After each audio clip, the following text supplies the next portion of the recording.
291 Fortitude and Patience. Presence of God, teach me, O Lord, to bear my sufferings with fortitude and patience. Meditation 1. Although courage is needed to face or to undertake hard tasks, it is even more necessary in order to persevere in them, above all when they are unpleasant or of long duration, and it is impossible to avoid or change them. In this sense, St. Thomas teaches that the principal act of fortitude is not to attack but to stand firm in the midst of dangers, and to endure struggles, opposition, privations, and persecutions with a virile spirit. In the spiritual life we meet not only difficulties which can be surmounted and overcome once and for all by a strong act of courage, but we encounter, and this much more frequently, difficult, painful situations from which it is impossible to escape, and which willingly or unwillingly we must face. There are physical ailments which exhaust us, and prevent us from extending our activity as we would wish. There are moral sufferings caused by our own temperamental deficiencies, or by contact with persons who are opposed to us, or do not understand us, or again, there is the pain of seeing our loved ones suffer without our being able to relieve them. There is the experience of separation from our friends, and loneliness of heart.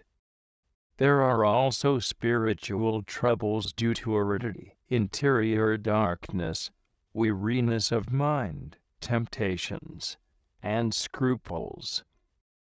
In addition to these, there are all the problems, fatigue, and difficulties inherent in our everyday duties.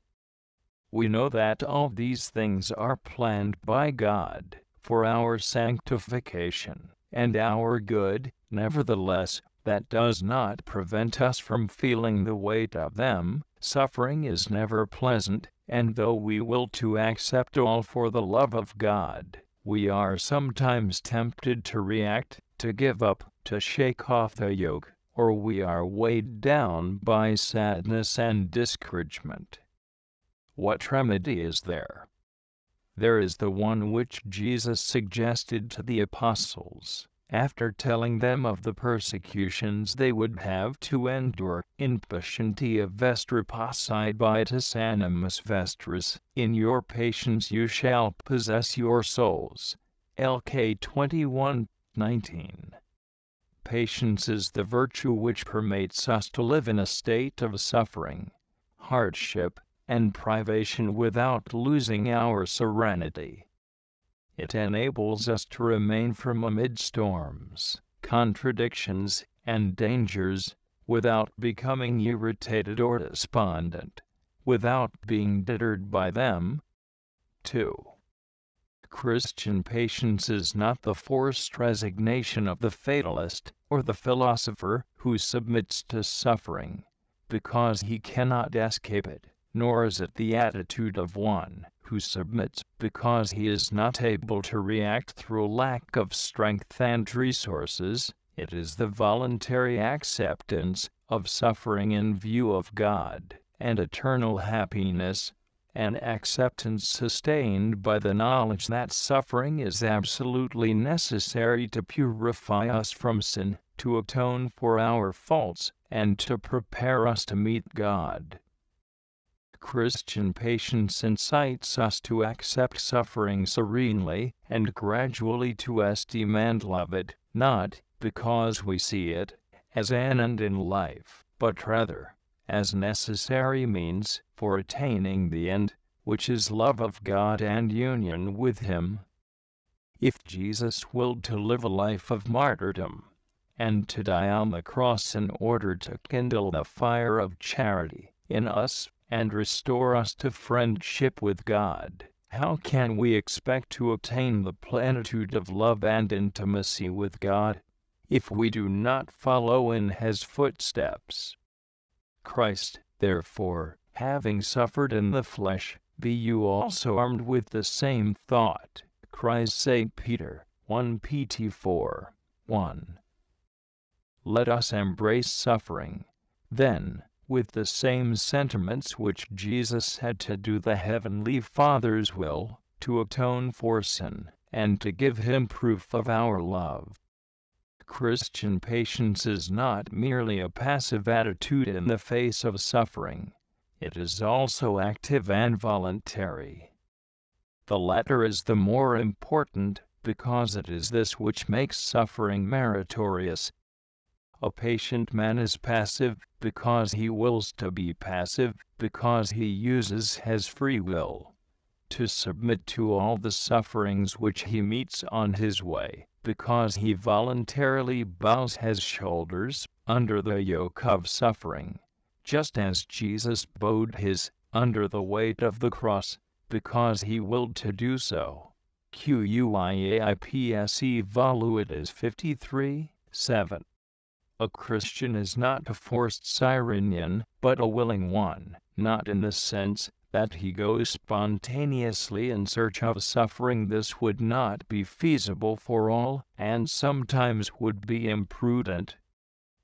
But in the more modest sense whereby he accepts willingly all the suffering which he encounters on his way, recognizing in this the cross offered him by God for his sanctification. Colloquy. O Jesus, the duty of souls admitted to your intimacy is to suffer with you, to raise the cross on high, not to allow it to leave their hands, whatever the perils in which they find themselves, and not to let themselves be found wanting and suffering. Now that you have shown me what a signal blessing it is to suffer trials and persecutions for your sake, I find I cannot cease from desiring trials. For those who follow you must take the way which you took, unless they want to be lost. Blessed are their labors which, even here in this life, have such abundant recompense. O Jesus, what greater proof of your love could you give me than to choose for me all that you willed for yourself? To die or to suffer, this is what I should desire. D.J. Way, 18 tilde life, 33:11. O Christ crucified, you are sufficient for me, with you I wish to suffer and to take my rest. Grant that I may be crucified with you inwardly and outwardly, and may live in this life, in the fullness and satisfaction of my soul, possessing it in patience. Teach me to love trials and repute them of small account, to obtain your favor, O Lord, who hesitated not to die for me. O my beloved, all that is rough and toilsome I desire for myself, and all that is sweet and delectable I desire for you. JCSM 2, 13, 8, 15, 52.